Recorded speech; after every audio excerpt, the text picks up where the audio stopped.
Currently, the second open beta for Guilty Gear Strive has officially ended, and the launch to Guilty Gear Strive is so freaking close. Right now, the initial launch for Guilty Gear Strive is still planned for June 11th, 2021. So far, there's been no delays, no more betas planned, nothing. Does that mean the game will not be delayed? Fuck, I hope not. Please, please. I am not asking for a lot. I'm always for games being delayed to make sure that the game is more polished. I'd be lying if I didn't say literally the delay for Guilty Gear Strive has been the most painful delay. I've probably felt the longest out of most games being delayed. But this is what we're talking about today. We're actually going to be going over what I actually thought of the Guilty Gear Strive open beta, the second one, and discussing the things that Arc System Works has fixed, still issues remaining, an entire spot literally dedicated just to the entire thing that is the lobby system, and things we're pleased with and things that the entire fan base wants fixed, or things that we're actually just impressed with. So away we go. So what was actually really different with this open beta, considering that we just had an open beta really not that long ago? Well, the obvious differences from the first open beta is, well, the fact that Angie Mito and Ino, currently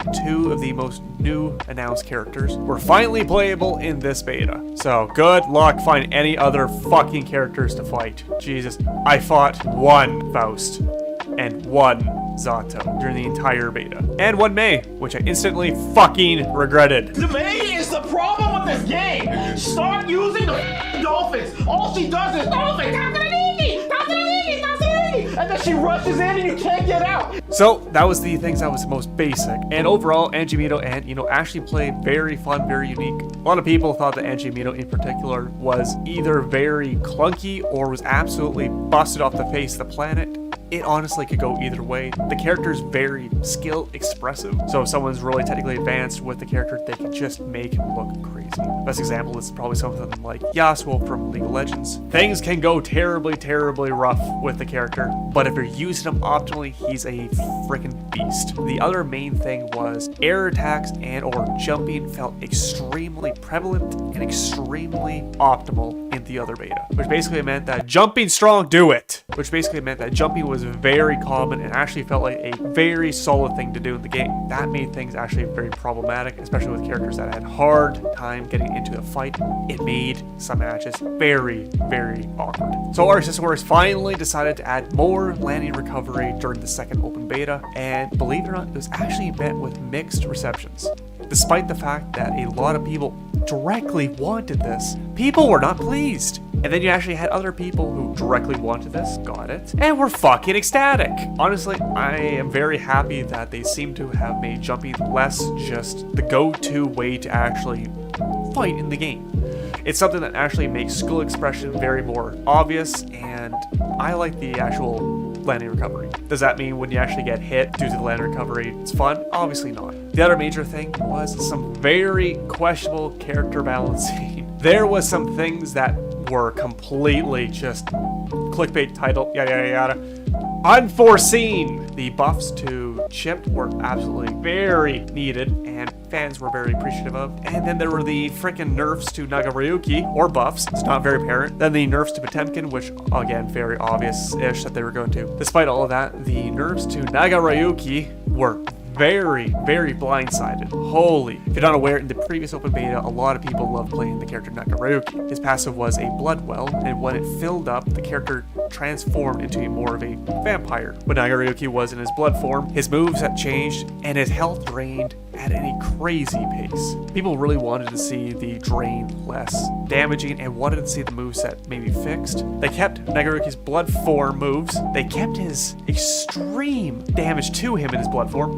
and they nerfed everything else about Nagaryuki. It's absolutely ridiculous. And despite all of this, Soul Bad Guy, the main protagonist of the game, gets some ridiculous mechanics. Holy shit. It's insane, and especially when the fact that people want to see Nagaryuki be helped or fixed, the balance definitely feels iffy. The other main thing that people are actually nervous about is the actual gameplay style of Guilty Gear Strive. Guilty Gear Strive seems to be more of a footsie style game with some not very long combos, Players are nervous that the characters they love do not actually have insane amount of combos or insane amount of moves. A lot of players are nervous that the actual characters in Guilty Gear Strive don't actually have a lot of different moves that the characters can use. They're worried that the footsie style really stays footsie style and there's no really long string combos.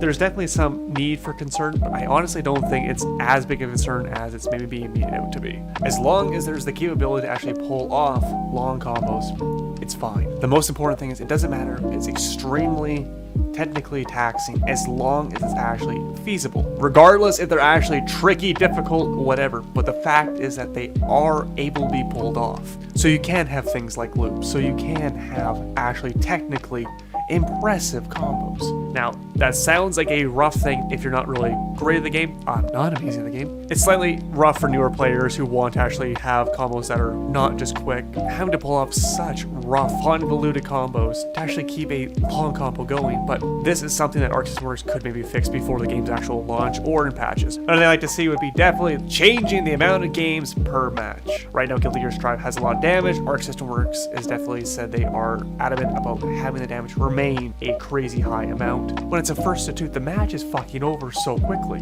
And then you're literally hoofed back into a very not optimized rematch system. If you're not aware, the rematch system literally works that you get to play 3 games in ranked or in limited and casual. The way Guilty Gear Strive's ranks work is actually a floor system. You're not given a rank, you're given a floor, and you're actually able to play people on that floor.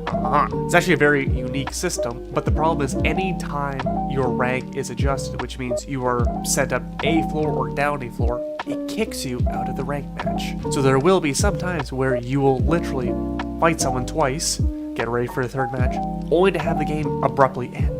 Even this would be slightly less convoluted if there's actual tracking for your progress for floors, which is still technically your rank. They do not tell you how close you are to promoting or demoting. They do give slight indicators, but it's very inaccurate. So you're kind of just playing hoping that you're going to promote, but you don't actually have an ideal timing of when you should promote. And at some point you will be promoted, but you'll be kicked out of the match you're currently in.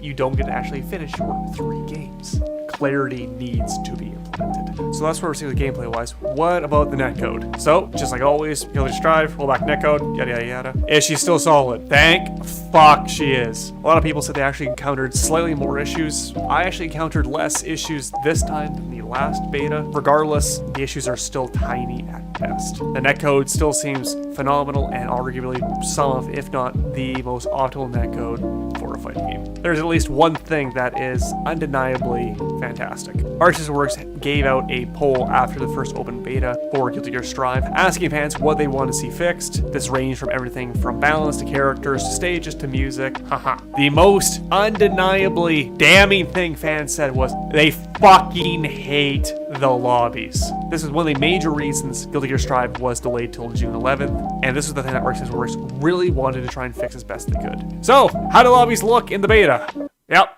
still. Yep. The major changes that they did do was make it so you could literally hide the news feed that covered up a third of the screen. Not hideous. They added slight visual clarity to the actual characters people are playing. They did add actual specific spots where you're supposed to queue up, and they added a rematch button. The news feed removal, nice. The rematch option, why that had to be actually implemented in the game is fucking horrid.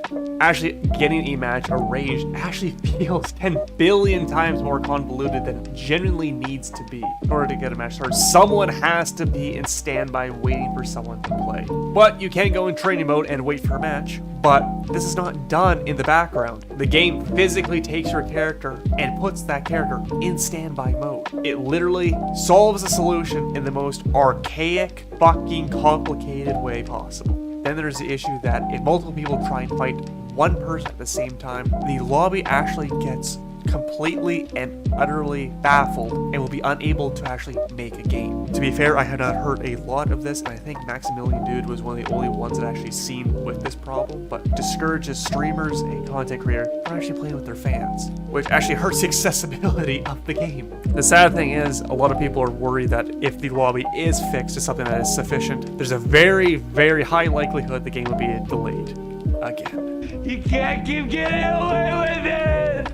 Honestly, I do not think the game is going to get delayed again. If they push the game back any later, the most likely release date would either be August or September. Then you start to risk that you're getting into more highly contested release dates. Honestly, June is going to be the greatest time. Even if they have to completely gut the entire lobby, and it takes patches upon release, and we don't get them fixed until by August, when the game would say be postponed. Completely fine. People will suffer through these lobbies. We would like them fixed, but as long as they actually get patched better, we'll suffer. At this point, people just really want to play Strive. But that's been the entire beta. But anyways, that's the video. Let me know in the comments down below if there's anything you absolutely freaking loved about the beta. But thank you all for watching. Go look on Twitter, go look on Twitch, and just remember, dream.